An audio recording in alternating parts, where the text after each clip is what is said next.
moi, ça va. Bonjour Séverin, Bonjour. merci de nous accueillir chez Artefact. Alors pour commencer, pourrais-tu nous parler un peu de toi? Je m'appelle Séverin Favrio, j'ai 48 ans, je fais ce métier depuis 24 ans.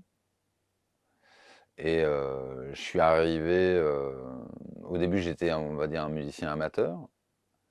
Après je me suis donc dirigé, comme beaucoup de musiciens, vers le son au cinéma. Là j'ai découvert un monde créatif et professionnel et de culture très intéressante, qui m'a vraiment attiré et qui faisait suite à mon travail de musicien d'avant. Et aujourd'hui, on a monté une société avec Stéphane Thiebaud qui s'appelle Artefact, il y a de ça 14 ans à peu près, je crois. Et depuis 6 ans, je suis revenu à mon premier amour de la musique, la composition de musique, où maintenant je me suis professionnalisé dans la musique. Et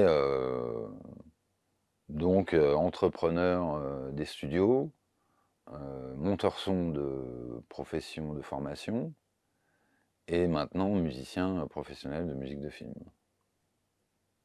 Très bien. Pour revenir sur Artefact, est-ce que tu pourrais définir ce qu'est Artefact? Expliquer aussi le choix de ce nom, préciser son ancienneté, même si tu l'as déjà évoqué, et indiquer à qui il s'adresse et nous présenter la proposition d'Artefact. Artefact est né de la collaboration que j'ai eue avec, que nous avons eue avec Stéphane Thiebaud. Tous les deux, d'abord on avait fait des films avec Amos Gitaï. Quand on connaît Amos Gitaï, ça a tendance à rapprocher. Donc avec Stéphane on s'est rapproché et puis on a vu qu'on avait les mêmes valeurs communes de travail et de rigueur et de créativité et d'envie.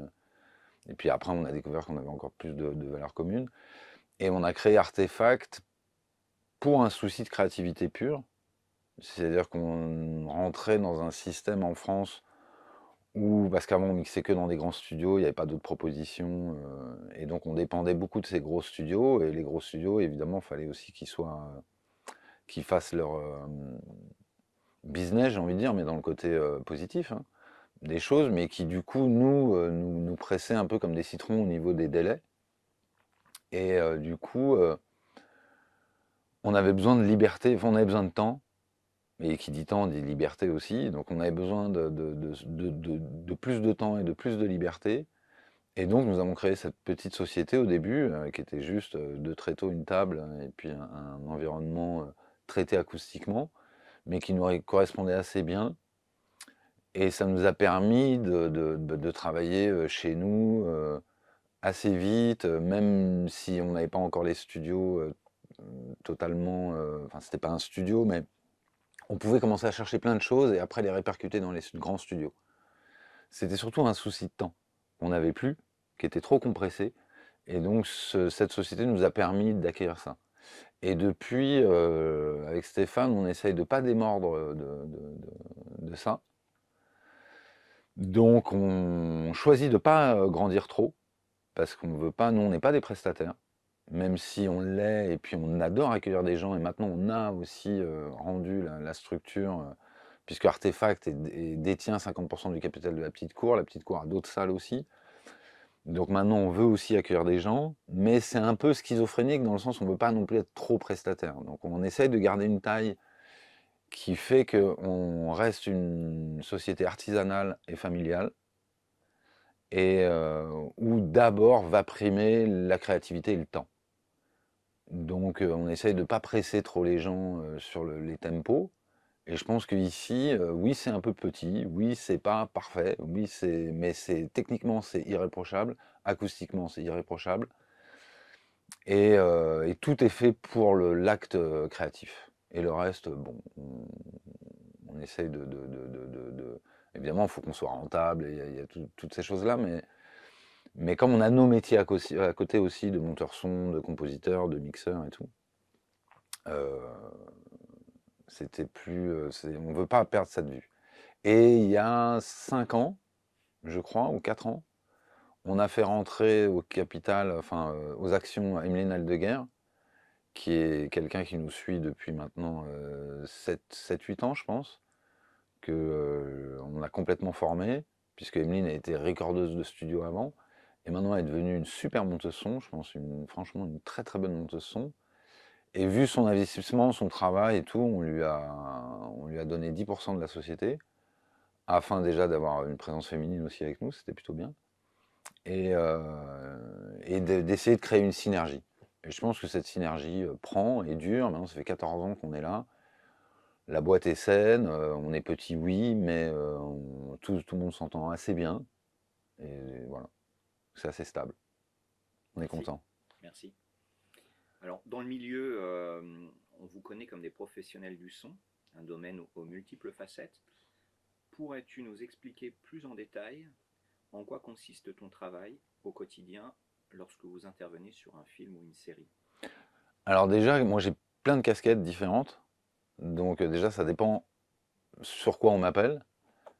On peut m'appeler pour organiser une post-prod et prendre des salles et je discute budget avec les productions. Ça, c'est le côté très... comment on peut dire ça? C'est le côté très logistique des choses. Après, on peut m'appeler aussi, et généralement on m'appelle quand même plus souvent pour faire du sound design, du montage son. Donc je peux, pareil, dans le montage son, je peux intervenir soit en tant que monteur son du film ou de la série, ou je peux intervenir en tant que superviseur et gérer des équipes. Et là, dans ces cas-là, bah, c'est une véritable supervision dès le scénario, et avoir avec le réalisateur et essayer de lui trouver les meilleures idées possibles qui vont dans son projet et dans son univers. Et voilà, ça c'est superviseur. Et puis après, il y a aussi compositeur. Et là, bah, c'est au niveau de la musique. Donc, mais pareil, dès le scénario, je vais commencer à discuter avec le réalisateur. Et, et après, ton intervention, bah, elle est souvent quotidienne. Enfin, elle est souvent quotidienne, non, elle est quotidienne. Et je pense que notre rôle, c'est d'accueillir quelqu'un qui a un univers, de comprendre son univers, d'arriver à mettre notre touche dans son univers, mais d'être complètement caméléon et c'est son univers à lui. Et il faut essayer nous, notre job, c'est ok, de s'adapter à ça et de complètement faire la liaison entre notre savoir professionnel et son envie, son ambiance, son univers, son monde à lui. Et justement, dans ces trois casquettes, qu'est-ce que tu préfères là où es-tu le plus à l'aise? Plutôt dans la logistique, plutôt dans le montage son, plutôt dans la composition? Qu'est-ce que tu préfères? Forcément, là où je suis le plus à l'aise, c'est artistiquement, Mhm. parce que c'est ce qui va me faire le plus peur. Donc c'est là où je vais être le plus aux aguets, les sens aiguisés, et ça va me challenger. Donc moi j'aime les challenges, donc forcément c'est ça qui va m'attirer. Et puis on est tous arrivés dans ce milieu, j'ai l'impression quand même pour toucher à ça, à l'artistique, qui touche au côté émotionnel, ou à la culture, à plein de valeurs différentes aussi. Mais c'est difficile d'avoir des idées tous les jours, c'est difficile d'être créatif tous les jours. Donc c'est bien d'avoir aussi des moments où... Et même parler business un peu, enfin, ça peut m'intéresser, ça peut me faire... En fait, ce qui me plaît, c'est d'amener des projets à bien. Donc je pense que dans la vie, j'aurais pu être producteur, ou j'aurais pu être monteur image aussi. Je suis fasciné par les monteurs images, leur façon de comment on raconte une histoire et comment on va y arriver. Ce qui me plaît, c'est rendre possible les choses. Et d'accompagner quelqu'un qui vient et qui dit: ah, je suis super, moi j'aime l'enthousiasme. Donc quelqu'un qui vient vers moi, qui est hyper enthousiaste et qui a un super beau projet, on va tout faire pour être enthousiaste avec lui. Au-delà de l'aider, c'est même devenir être enthousiaste avec lui. Très bien. Pour mieux comprendre. Attends. Ouais, pardon. Attendez les gars, il faut fermer la porte. Ouais, pardon. Sinon vous allez t'emmerder tout le temps.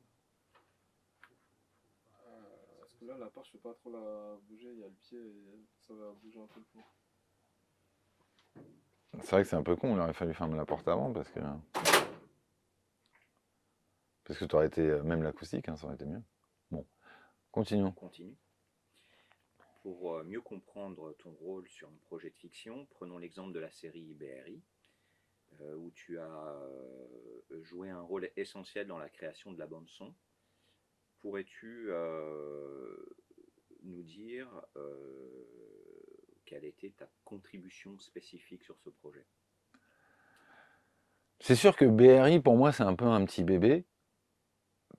Premièrement, parce que j'ai fait 3 films avec Jérémy Guez, et que là, c'est notre première série ensemble. Que lui a grandi en tant que réalisateur, il m'a appelé dès son premier film, mais pour faire la musique, alors que moi, j'étais pas compositeur de musique, c'est lui qui m'a mis le pied à l'étrier.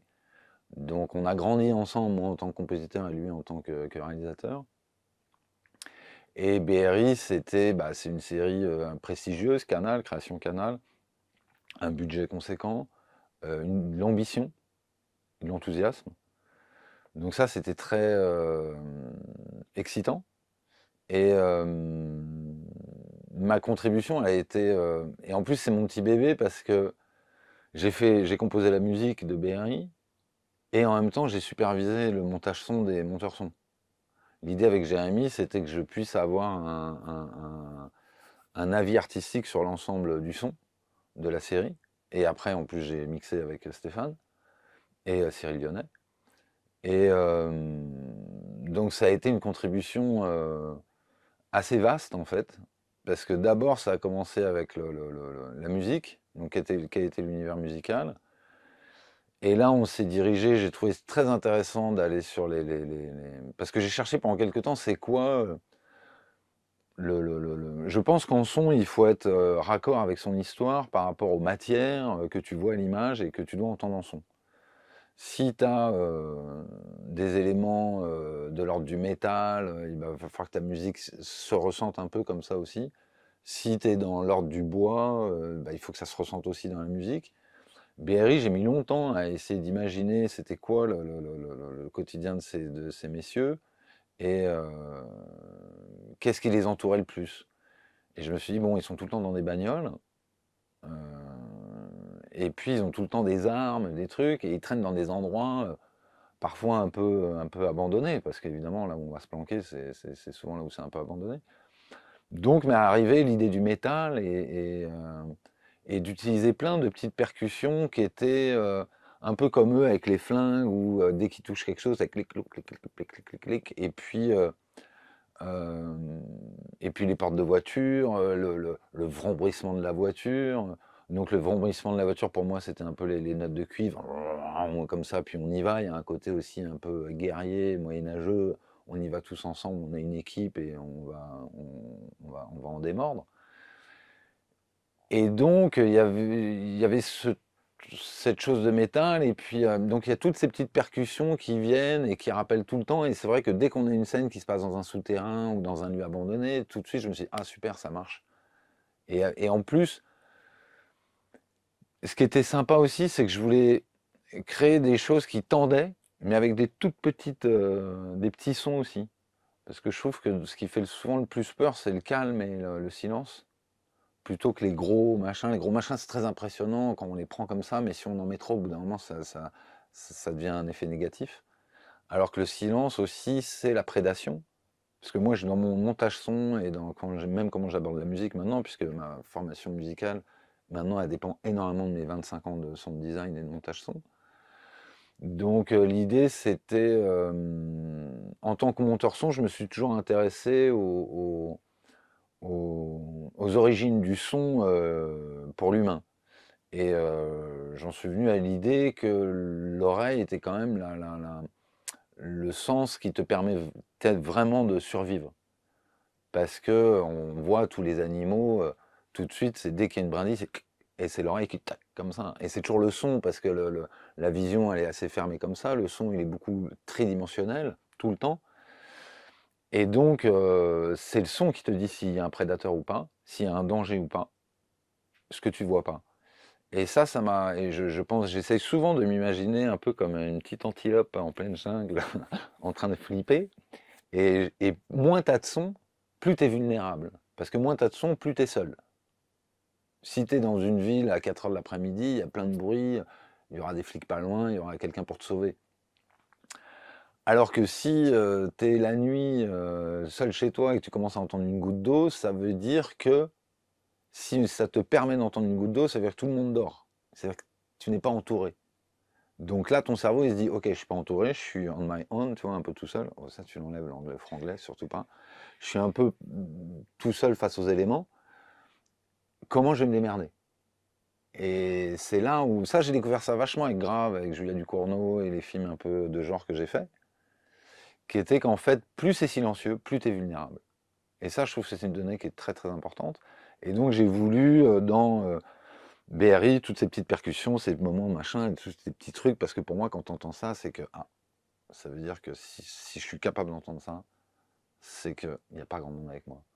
Et ça, c'est intéressant.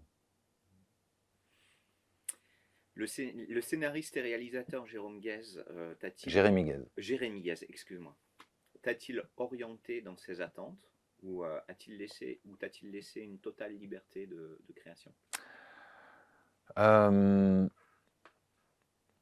Jérémy, c'est un fonctionnement qui lui est propre, parce que c'est quelqu'un qui va te choisir parce qu'il a vu ton travail, et ça me fait extrêmement plaisir, parce que j'aime pas trop qu'on m'appelle parce que je connais, ou je suis libre dans mon planning, ou je connais un tel, enfin, j'aime pas.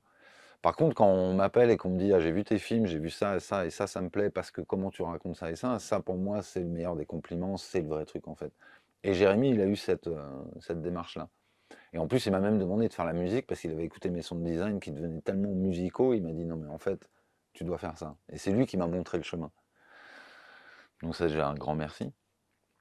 Et après, une fois qu'il t'a choisi, il te laisse un peu seul. Mais par contre, à chaque fois, il me donne des thèmes. Sons of Philadelphia, il y avait un thème de classicisme, de musique de mafieux, donc les violons, évidemment Le Parrain, évidemment tous les films qu'on a vus dans les années 70, de gangsters. Plus Le Parrain que Mean Streets, par exemple. Moins Nouvelle Vague, mais plus dans des trucs, tu vois, un peu grands classiques comme ça. Donc on a fait des grandes cordes et tout. Pour moi, j'ai découvert les cordes. C'était pas simple d'ailleurs, mais découvrir les cordes comme ça. Son premier film, Bluebird, il avait déjà, c'était plutôt, je sais pas, il voulait un truc un peu mélodique, acoustique, électro, un peu à la Clint Mansell ou des trucs comme ça. Canoun, c'était ultra électro, genre Tangerine Dream. Et il me pose des trucs comme ça et après il me dit, démerde-toi avec ça. Moi, parfois, c'est des univers que je découvre. Tangerine Dream, je connaissais un petit peu, mais je connaissais pas énormément. J'ai jamais fait trop d'électro avant. Donc, par contre, j'aime beaucoup écouter pas mal de choses. Donc, et puis, alors, il y a un truc que je déteste aussi, c'est quand les compositeurs font des musiques qui sont pas dans leur style. Par exemple, tu vas demander à un compositeur de musique de film, ah, j'aimerais bien un morceau techno, un peu digital. Et là, généralement, moi, dans mon expérience, je ne sais très personne, mais tu arrives avec des matières que ça va pas du tout, quoi. Oui, la compo elle est pas mal, mais la matière du son, c'est pas ça du tout en fait. Et moi qui venais du hip-hop quand j'avais 16 ans et tout, le grand âge d'or du hip-hop, le son, il fallait que ça sonne vraiment vrai, et ça a toujours été très important pour moi d'être véridique par rapport à un mouvement culturel. Donc c'est pour ça que j'arrive à, enfin je pense, enfin on m'a dit en tout cas que j'arrivais un peu quand même à toucher différents univers musicaux comme ça, parce que je m'intéressais d'abord au son avant la composition. Et c'est souvent un son qui m'inspire la musique. Une réverb, un délai, un truc, enfin les petites clés à molette de percussion là, que j'ai mis dans BRI, qui sont des petites clés à molette tapées sur des tuyaux. Putain, tout de suite, moi, ça m'évoque un monde, ça m'évoque un truc, et ça me fait partir de quelque... Donc, le son, pour moi, est plus important au début que la composition musicale, et c'est ça qui m'amène à avoir l'inspiration. Donc, ce qui me permet de travailler beaucoup le son électro, machin, que je connaissais pas, et j'avais envie de travailler en plus, de découvrir des trucs, et j'ai vachement aimé, ça m'a vachement attiré. Et du coup, on a fait ça, Canoun, qui est pas ridicule, je crois, au niveau de l'électro.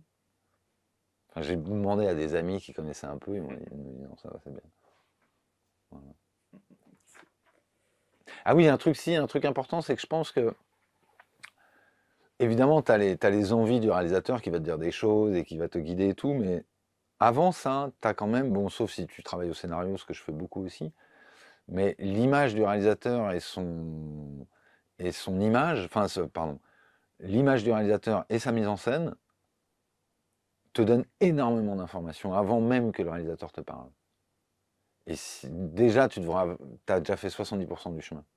Après, les 30% que le réalisateur va t'amener, c'est les 30% qui font que ton travail était là, et après, il va être là. Ça, c'est essentiel.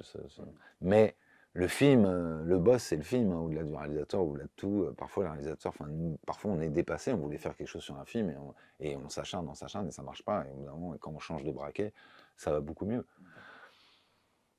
C'est... Très bien. Peut-on dire qu'à l'instar d'un compositeur ou un producteur en musique, un mixeur ou monteur son de fiction possède une signature sonore distinctive qui peut influencer le choix du réalisateur? Je l'espère, énormément. Je serais pas là sinon. Oui, énormément. Énormément. Après, le problème, c'est un manque de culture du son qu'on a dans notre société, qui n'était pas forcément ancienne. Enfin, il y avait une certaine culture du son chez les Romains, comment ils faisaient les amphithéâtres pour porter la voix. Il y a eu beaucoup Mais l'œil dans notre société, bon, je connais pas assez l'histoire, donc je n'irai pas plus loin dans les références historiques, mais l'œil a ce côté très primaire qui est assez facile en fait à analyser. Le son a un côté complètement abstrait. D'ailleurs, moi, comme je dis tout le temps, moi j'adore les enfants. Tu mets une musique, ils arrivent très enceintes. Ah, j'attrape pas, je sais pas ce que c'est. Et moi, j'adore ce côté-là, je sais pas ce que c'est. Parce que je compare souvent le son et la littérature. Parce que quand tu es en train de lire un livre, ton cerveau est en train de fonctionner, il est en train d'imaginer ce qu'il lit. Quand tu es en train d'écouter quelque chose, tu imagines ce que tu écoutes. Parce qu'il faut que tu mettes des images sur, sur les... Il faut que tu rendes réelles les images qui arrivent dans ton cerveau. Donc tu imagines tout ça. Un joli garçon, une jolie fille brune est arrivé dans le café. Bon, on aura tous une jolie fille ou un joli garçon différent dans notre tête en fait. Et du coup, tu vas avoir un rapport qui est hyper fort avec toi-même. Parce que ce que tu entends, c'est ce que tu imagines toi. Tu n'as pas de déception. Et puis en plus, ça va aller par rapport à tes peurs, par rapport à ta culture, de ce que tu as vécu enfant, de tout ce qui t'a fait toi, en fait. Donc quand tu entends un son qui est important, à des moments, ça te... Pour ça que je suis toujours dans le truc primitif et hyper primaire et très animal de l'être humain. Et je trouve que le son est un sens très animal, en fait. Et c'est ça qui me plaît. Et après, la suite de la question, c'était quoi?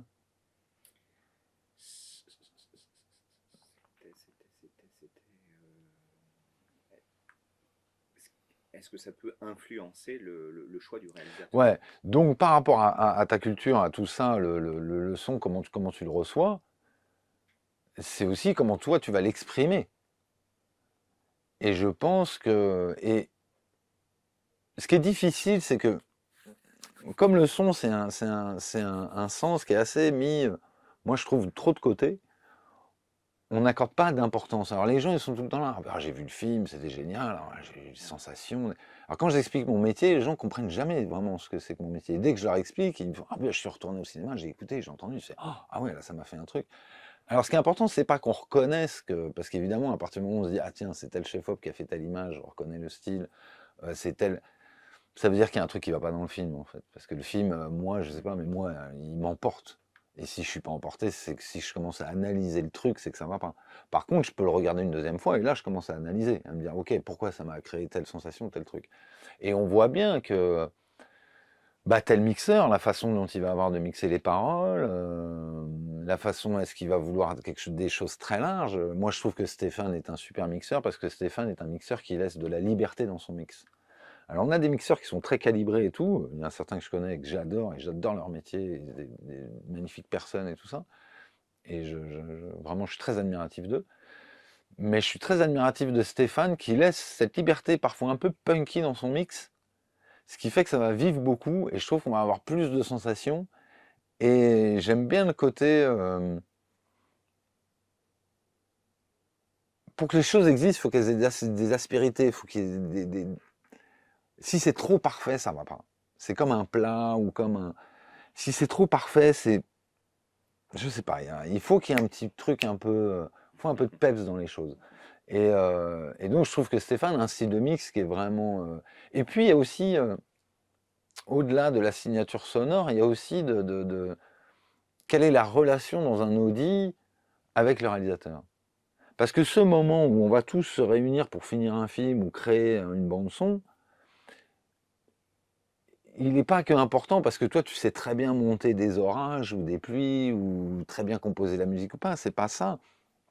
C'est qu'est-ce qu'on va partager ensemble, comment on va le partager ensemble et comment moi mon métier, c'est aussi de faire en sorte que le réalisateur puisse s'asseoir sur le canapé, se sentir hyper reposé et hyper en sécurité ici. En sécurité créative.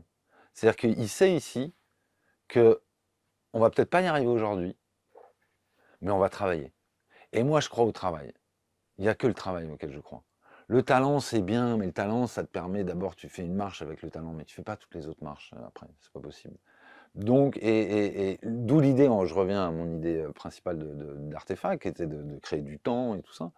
Et pour moi, ici, vraiment, les réalisateurs qu'on adore et tout, il y a un petit frigo en bas, ils attendent leur petite bouteille d'eau, je sais, lui, il aime bien avec du citron, elle préfère comme ci, comme ça. Parfois, on offre un bouquet de fleurs aux gens qui arrivent. Parce qu'on veut les mettre ici, vous êtes chez vous en fait. Ici, tu viens, tu t'assois et en fait, tu peux dire toutes les conneries du monde. Parce que quand on cherche, on dit des conneries. C'est important en fait de se tromper. Et moi, je trouve que, en fait, ce qu'on offre, je pense, par notre savoir-faire et notre expérience euh, forte, c'est qu'on va te permettre de te tromper avec nous. C'est pas grave. Parce que, en fait, c'est en se trompant qu'on va creuser de plus en plus et tirer le fil qui va nous amener à. Alors que si tu arrives, si tu commences à faire les cadors et nous on est du son et t'inquiète pas ton film, je vais te le plier en 2 secondes et nanana, t'es pas bien en fait. T'es là, tu dis. Parce qu'en fait, un réalisateur, il a envie de tout essayer. Nous, on fait beaucoup de premiers films. Et moi, j'adore les premiers films parce que c'est hyper touchant de voir quelqu'un qui arrive. Et puis un réalisateur, il a quand même mis 2-3 ans de sa vie dans le film. Donc moi, je respecte énormément ça. Le fait qu'il ait beaucoup galéré. Donc là, ce moment qu'il est avec moi, qui va durer 3 mois, 2-3 mois, 3-4 mois, j'ai envie qu'il soit vraiment content quand il part. Parce que ça serait un manquer de respect de le traiter par-dessus la jambe et tout ça. Donc de lui dire, bah viens, on va le faire ensemble. Et puis on va voir et on va kiffer. Et je suis sûr qu'il va en sortir quelque chose de bien. Après, t'as les idées, t'as les envies, puis t'as les réalités, et puis après t'as les délais aussi quand même. Les producteurs derrière, il y a de l'argent et tout. Mais je trouve c'est moi mon métier, c'est de mettre quelqu'un sur mon canapé, parler avec lui et de voir son univers et dire ok, on y va. Et basta. Je pense que c'est pas plus que ça en fait. Pourquoi avez-vous... Ouais, pourriez-vous nous parler un petit peu de l'équipement Avid que vous utilisez? Bah, on a des Pro Tools Ultimate partout, dans toutes les salles. On a acquis 2 S6 il n'y a pas si longtemps, qui est un investissement, qui est un achat. Avid, bah parce qu'ils ont été, ce sont ceux qui se sont imposés, et ils se sont imposés parce que c'était les meilleurs. Alors, moi j'adore les monteurs son, les gens du son, ouais mais alors pas Pro Tools, c'est faire light, et tatati. Moi, moi ce que je veux c'est que ce soit souple, et que je puisse faire beaucoup de choses dans la même machine. Pro Tools, je peux monter, donc je peux éditer, je peux mixer, je peux faire de la musique. Avid propose une vision globale du son pour Pro Tools.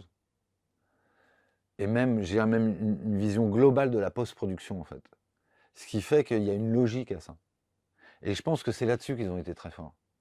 C'est-à-dire que le fait d'avoir vu de la post-prod du point A au point Z, on va faire tout ça dans une espèce d'intelligence ergonomique et de software et tout, et de hardware, qui fait qu'ils se sont imposés. Forcément, il y a des logiciels qui ont peut-être une fonction de mieux, ou il y a toujours un peu mieux ici, un peu mieux là-bas. Mais si je regarde dans l'ensemble des choses, je vois que Pro Tools, Avid est quand même le leader de ça, quoi. Après, on peut se plaindre moi, je me plains de certaines choses chez Avid, comme les S6, que je trouve qui pourraient être un peu plus. Enfin, j'aimais bien les décommandes et j'aimais bien l'esprit d'avant. Mais en même temps, je m'adapte au changement, tout ça. Mais je trouve qu'ils ont un peu comme Apple, un truc global, une vision large, et du coup, ça a payé.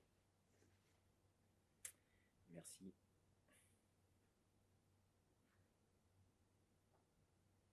Alors, est-ce que le logiciel Avid Pro Tools te permet d'être plus créatif et performant? Et parviens-tu à te détacher des aspects techniques grâce à sa stabilité? Le problème de la stabilité, c'est que plus c'est stable, et plus on lui en met, on le charge. Plus on le charge, moins c'est stable. Ça, c'est l'être humain, il est comme ça. C'est-à-dire que je pense qu'à partir du moment où on t'a donné, on a eu 4 roues et une charrette, on s'est dit, on va pouvoir transporter tout ça. Donc on l'a chargé. Et puis après, au bout d'un moment, on a tellement chargé qu'on a eu des problèmes avec les roues. Donc il a fallu changer les roues. Et quand on a changé les roues, on a rechargé la charrette encore plus. Et donc les roues, il a fallu les rechanger, et tatati, et tatati, et tatati, et tatata. Donc c'est un problème qui n'en finit pas. Parce que oui, les machines sont beaucoup plus stables qu'avant, mais on leur en met beaucoup plus et on leur demande beaucoup plus aujourd'hui. Du coup, la stabilité, voilà. Puis après, moi, j'adorerais que nous, les créatifs sonores dans les studios, tout ça, on aimerait que Native soit synchronisé avec Avid au niveau des mises à jour. On aimerait le monde parfait. Et c'est pas forcément le cas. Et là, il y a les M2 qui viennent de passer. Et on voit bien qu'il y a du retard chez Native. Et il y a eu un peu de retard chez Pro Tools. Et Pro Tools était en avance sur un tel, machin. Maintenant, on ouvre avec Rosetta. Alors que c'est. On aimerait que ce soit mieux. Mais quand on regarde quand même ce qu'on est capable de faire avec une machine aujourd'hui, c'est quand même, ouais, c'est quand même le bonheur, quoi. Il y a un moment, il faut quand même s'arrêter et dire, on est quand même pas mal. Et sur l'aspect créatif? Sur l'aspect créatif, ce qui va te permettre d'oublier l'aspect technique, c'est d'être une bête en technique, en fait. Moi, je vois avec des assistants, des collaborateurs, il y a des soucis parce que techniquement, ils maîtrisent pas bien leur objet, en fait, quoi. Et quand tu maîtrises pas bien ton objet, tu peux pas l'oublier. C'est un peu le truc du kung-fu et de Shaolin et tout ça. C'est-à-dire que plus tu vas travailler ton geste, plus quand tu vas le faire, il va être instinctif. Tu ne réfléchis plus. Donc pour ne plus réfléchir, il faut travailler beaucoup. Et le problème que je vois, c'est que souvent, enfin les jeunes là, tu as quand même une génération qui arrive qui est. Il est temps que je parte à la retraite bientôt. Non, je rigole, mais je partirai jamais à la retraite, mais ils font flipper quand même, hein, ils sont bons. Puis ils ont été formés sur l'outil. Oh là là. Et si tu devais résumer l'écosystème Avid en 3 mots, ce serait quel mot? L'écosystème Avid, Ouais, l'écosystème. bah comme je disais tout à l'heure, global. Et juste, je vais te faire chier encore un peu, de reprendre des éléments de réponse dans ma question. Genre de dire, bah, histoire que après pour le montage. Les trois valeurs de l'écosystème Avid, je dirais global, technique, créatif. Quels sont alors ces atouts et les aspects qui pourraient être améliorés? Alors les atouts, on les a déjà dit. Bah, les atouts, on en a beaucoup parlé. Qu'est-ce On a qu'on pourrait beaucoup améliorer parlé. chez Pro Qu'est-ce qu'on Tools? pourrait améliorer? Bah déjà, je suis un peu étonné qu'il n'y ait pas un peu plus d'intelligence artificielle dedans. Par exemple, je pense que Avid et Pro Tools, enfin Avid montage, image, et Avid Pro Tools, quand les monteurs ont fait une directif sur un Avid, je comprends pas qu'en fait on puisse pas l'avoir directement sur le Pro Tools. C'est la même société. Vous avez fait des changements ici avec votre logiciel de montage image. J'appuie sur un bouton, bam, j'ai tous mes changements de montage son qui arrivent ici directement. Non, il faut qu'on passe par d'autres logiciels qui appartiennent à ça. Ça, je comprends pas.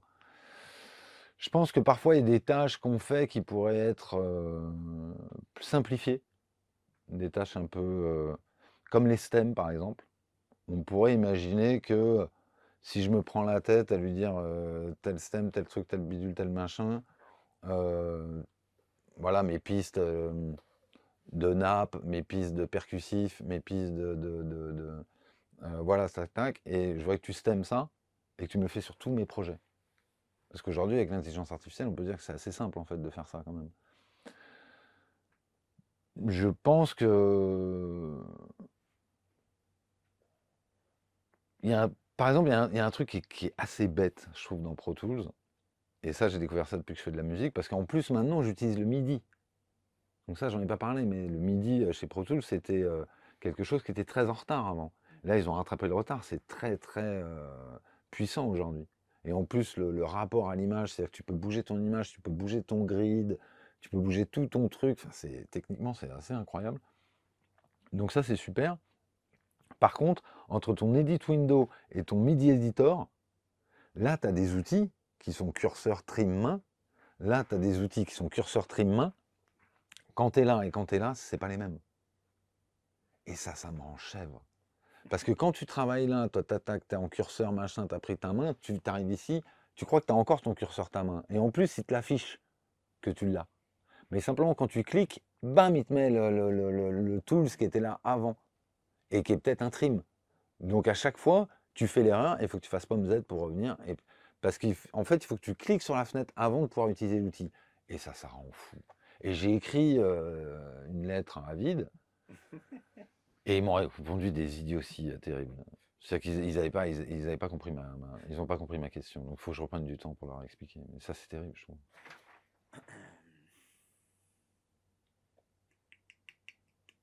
Alors, de quelle manière Vidélio vous accompagne-t-il dans votre travail? Bah, Vidélio, c'est un peu notre tonton, quoi. Parce qu'on a toujours, je pense que les studios ont besoin d'une société qui va leur amener une sécurité technique. Parce que nous, ce qui nous fait flipper, c'est de prendre des prêts à la banque, d'avoir le matos, de rouler. Mais évidemment, on est des gens de la technique, donc on connaît les pannes.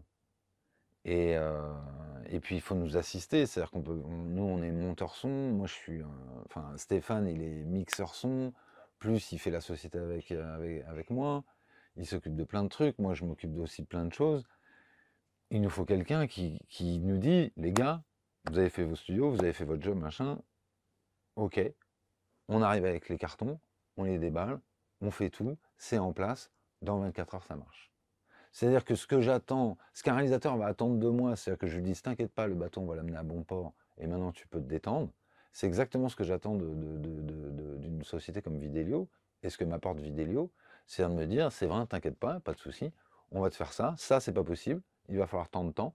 Donc comme nous on est assez prévoyants, donc on appelle Vidélio souvent avant, et souvent Pascal Garnier, qui va nous répondre très gentiment et qui va nous dire bah ça c'est possible, ça c'est pas possible et va s'adapter aussi à nos besoins, tout ça. Donc ce qu'on attend, c'est de ça, c'est une relation qui nous comprenne, qui nous trouve les meilleures solutions financières possibles aussi par rapport à ce qu'on veut faire. Et parfois, euh, euh, je te cite, mais Pascal Garnier nous a dit, bah non, ce système-là, c'est pas trop pour vous, vaut mieux vous diriger vers ça. C'est en plus un peu moins cher ou c'est un peu plus cher, je sais pas, mais en tout cas, c'est mieux pour vous ça que ça. Et donc ça va nous aider, puisque aussi, Vidélio, c'est aussi des gens qui vont être plus au courant que nous, parfois, sur certains trucs de matériel. On ne peut pas tout connaître non plus, quoi, chacun son métier. Donc ça, c'est pour la pratique de la mise en place. Et puis après, il y a une autre comment dire, il y a un autre sujet intéressant, c'est la sécurité pendant que tu travailles. C'est-à-dire que de savoir que quand moi j'ai un problème, que une société comme Vidélio comprenne qu'il faut que ce soit réglé vite. Parce que moi, on a peu de temps pour faire les choses.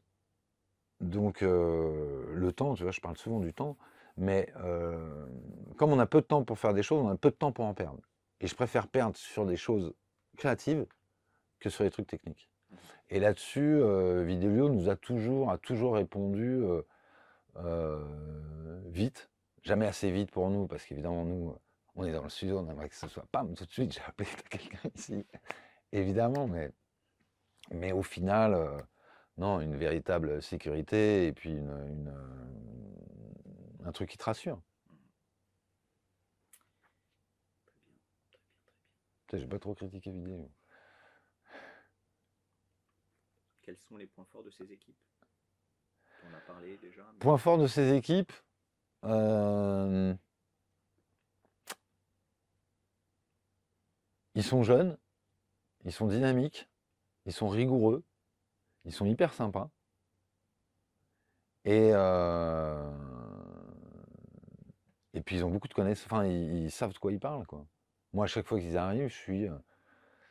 Disons que quand ils arrivent chez moi, je sais que je peux aller me détendre. Vite fait, je vais aller boire un café, je vais essayer de me vider la tête, parce que je sais qu'eux sont là et que le bateau va arriver, tout ça. Et ça n'a pas de prix quand même. Et je trouve que, ouais, ils sont vraiment sérieux en étant sympas. Euh, En fait, tu sens que tu peux compter sur eux. Ils t'apportent ça. Et ça, c'est bien. Pour finir, as-tu un conseil pour les jeunes générations et pourrais-tu recommander 3 films ou séries incontournables? Un conseil, pourquoi? Un conseil. Un conseil? Un conseil que tu donneras à tes enfants. Le conseil que je donnerais, c'est l'enthousiasme, de jamais le perdre. Et même très vieux. Pour ça que tout le monde, je pense, adore Jean d'Ormesson, tout ça, le pauvre, pas son âme, mais quelqu'un qui était très enthousiaste comme ça. Et Pablo Picasso, je dirais que Pablo Picasso a dit, un artiste, c'est un enfant qui a survécu. Et je pense que c'est ça. Et je pense que l'enthousiasme, c'est l'enfance. Je pense que le fait de voir un film comme moi, mes premiers souvenirs de cinéma étaient une fois dans l'Ouest avec ma mère au cinéma. Je devais avoir, je sais pas, 6 7 ans, 6 ans. Ce côté, enfin, moi j'adore, c'est quand les yeux ils soufflent, et puis on va passer, on va pendant 1 heure et demie, 2 heures, 3 heures, on va être dans un monde, on va se projeter dans un monde, et de garder ça, d'être tout le temps naïf et enfin, candide et de garder ça. Tout le reste, on s'en fout un peu. Mais pour ça, il faut beaucoup travailler en fait. Faut être très, et puis il faut être très fort. Je pense que le truc, c'est la confiance en soi. Très important. Voilà. Et 3 films ou séries? 3 films, mais c'est pas possible. C'est impossible. Bah, Elle était une fois dans l'Ouest. Ouais, tu l'as cité. Il était une fois en Amérique. Mais non, mais moi, Un c'est bon deux. combi en plus entre un réalisateur et un compositeur. Ouais, magnifique, quoi. Et puis,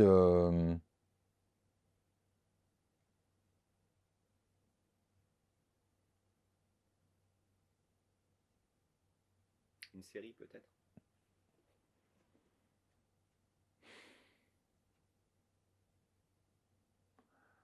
il était une fois dans l'Ouest, il était une fois en Amérique. Et puis la nuit américaine. Parce que la nuit américaine, c'est quand même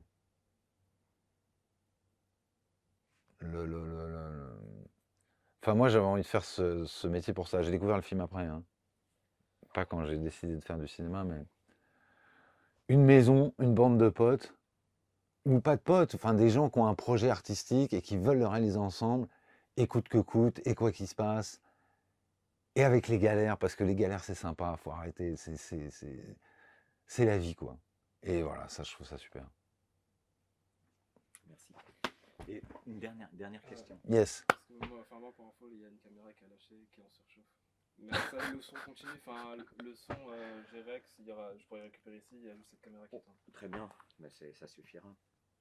Pour finir, quel serait ton rêve le plus fou Et que ce soit de travailler avec un réalisateur en particulier ou autre chose.